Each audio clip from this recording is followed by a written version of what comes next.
বিসমিল্লাহির রহমানির রহিম। সবাইকে আসসালামু আলাইকুম। আল্লাহ ও আহলে বাইতের পরম শ্রদ্ধায় স্মরণ করছি।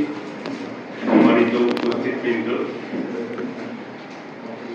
বিনম্র শ্রদ্ধায় স্মরণ করছি কারবালার প্রত্যেক শহীদ বীরদের, বিনম্র শ্রদ্ধায় স্মরণ করছি ফরাসি, বাংলা এবং বাংলার শহীদ প্রত্যেক, বিনম্র শ্রদ্ধায় স্মরণ করছি ইরানের প্রত্যেক বীর শহীদদের। আজ 23শে জুন ঐতিহাসিক পলাশী দিবস। 1757 সালের এই দিনে পলাশীর আম্রকাননে বাংলার শেষ স্বাধীন নবাব সিরাজউদ্দৌলা ব্রিটিশ ইস্ট ইন্ডিয়া কোম্পানির কাছে পরাজিত হন। এই পরাজয়ের মাধ্যমে শুরু হয় প্রায় 200 বছরের ব্রিটিশ শাসন। ইতিহাসে এই কালো অধ্যায়কে স্মরণ করতেই আমরা আজ এখানে জড়ো হয়েছি। আমি কেবল পলাশীর কথা বলবো না, বলবো দুটি ইতিহাসের কথা।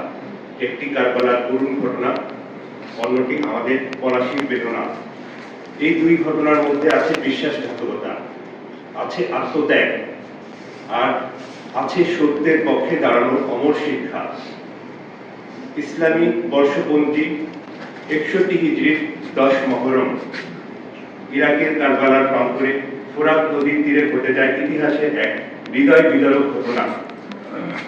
ইসলামের নবী মুহাম্মদ সাল্লাল্লাহু আলাইহি ওয়াসাল্লামের নাতি হুসাইন ইবনে আলী আলাইহিস সালামের মাত্র 72 জন পরিবার পরিজন ও সমর্থককে নিয়ে উমাইয়া শাসকের বিশাল বাহিনীর মুখোমুখি হয়েছিলেন। পানি ও খাবার অভাব, শত্রুর অগণিত সৈন্য, নিঃসন্তানের মৃতদেহ, তবুও হুসাইন সত্যের পক্ষ থেকে বিচ্যুত হননি। তিনি জানতেন আত্মসমর্পণ করলে হয়তো প্রাণ বাঁচত, কিন্তু তিনি বেছে নিলেন আত্মসম্মানকে। হুসাইনকে যারা রক্তাক্ত করেছে, যারা উম্মতের বিশ্বাসঘাতকতারই ফল। কারবালা শুধু একটি যুদ্ধ নয়, এটি অন্যায়ের বিরুদ্ধে দাঁড়ানোর প্রত্যয়, সত্যের পক্ষে আত্মত্যাগের এক অবিস্মরণীয় দৃষ্টান্ত। মহরম আমাদের শেখায় সত্যের পথ কঠিন, কিন্তু সেই পথ একমাত্র পথ। এবার আসি বাংলার ইতিহাসের কথা। 1757 সালের এই দিনে নদিয়া জেলার পলাশীর প্রান্তরে বাংলার বীর দেশপ্রেমী নবাব সিরাজউদ্দৌলার সৈন্যবাহিনী ছিল প্রায় 50,000। অন্যদিকে রবার্ট ক্লাইভের নেতৃত্বে ব্রিটিশ বাহিনী ছিল হাতে গোনা মাত্র কয়েক হাজার। সংখ্যায় নবাব সৈন্য ছিল বিশাল, কিন্তু যুদ্ধ জয়ের জন্য শুধু সংখ্যাই যথেষ্ট নয়, দরকার সততা, দেশপ্রেম, আর সেটাই ছিল না। নবাবের সেনাপতি মীর জাফর, রাজ বল্লভ, রায়দুল্লভ, জগৎ শেঠ, উমিচাঁদ, এরা সবাই ব্রিটিশদের সাথে গোপনে নবাবের বিরুদ্ধে বাংলার ক্ষমতা লোভের চক্রান্ত করেছিলেন। যুদ্ধের মাঠে নবাবের অনেক সৈন্য যুদ্ধই করেনি। নবাবের বিশ্বস্ত সৈন্য মীর মারদান, মোহনলাল, নূর সিং হাজরা যুদ্ধে প্রাণ দিয়েছিলেন, কিন্তু বিশ্বাসঘাতকতার কারণে শেষ হয়ে যায়। এভাবেই বাংলার শেষ স্বাধীন নবাব সিরাজউদ্দৌলার পরাজয় করা হয়। বাংলা হারায় তার স্বাধীনতা, সার্বভৌমত্ব। প্রিয় সুধী, কারবালা আর পলাশী দুটো ভিন্ন ঘটনা, দুটো ভিন্ন সময় ও স্থানে, কিন্তু এক শিক্ষা, কিন্তু এক। কারবালার ইমাম হোসেন আলাইহিস সালাম ছিলেন সংখ্যায় কম, কিন্তু তিনি ছিলেন একনিষ্ঠ ও ইসলাম রক্ষায় অবিচল। পলাশীতে নবাব সিরাজউদ্দৌলা ছিলেন সৎ ও দেশপ্রেমী, কিন্তু তার চারপাশে ছিল বিশ্বাসঘাতক। একটি ঘটনা আমাদের শেখায় সত্যের পথে আত্মত্যাগ করতে হয়, কিন্তু সেই আত্মত্যাগ কখনো বৃথা যায় না। অন্যকে শেখায় বিশ্বাসঘাতকতা ও ষড়যন্ত্র কিভাবে একটি জাতিকে ধ্বংস করতে পারে। আমরা যদি সিরাজউদ্দৌলার ইতিহাস থেকে শিক্ষা নিতে পারতাম, যদি আমরা এক হতে পারতাম, যদি আমরা আমাদের নিজেদের চারপাশের মীর জাফর, রাজবল্লভদের চিনতে পারতাম, তাহলে হয়তো আজ ইতিহাস অন্যরকম হতো। আজ পলাশী দিবস। এই দিনে শুধু শোকের দিন নয়, এটি আমাদের স্মারক দিন, স্মারক সেই বিশ্বাসঘাতকতা যা একটি জাতিকে 200 বছর পরাধীন করে রেখেছিল। এই দিনটি আমাদের মনে করিয়ে দেয় ঐক্য, নিষ্ঠা ও দেশপ্রেম ছাড়া কোনো জাতি টিকতে পারে না, আর বিশ্বাসঘাতকতা জাতির মেরুদণ্ড ভেঙে দেয়।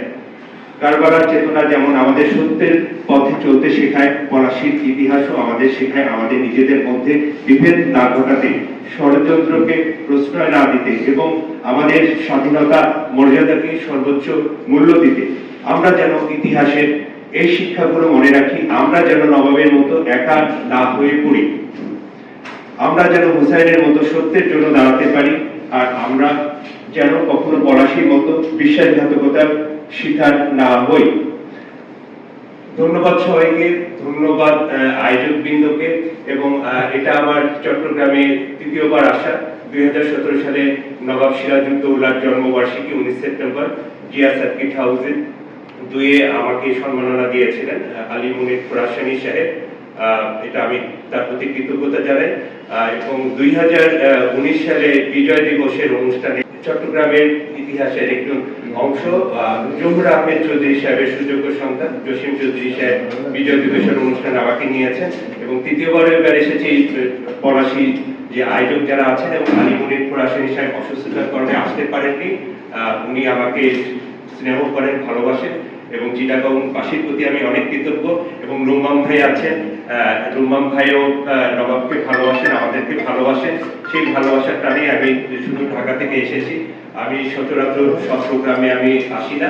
যারা নবাবকে ভালোবাসে, নবাব পরিবারকে, নবাব প্রজন্মকে, এবং আমি খুব ধন্য হয়েছি যে আরো অনেক শিক্ষাবিদ আছেন, ইতিহাসবিদ আছেন, তো তাদেরকে পেয়ে আমি মানে খুবই আনন্দিত।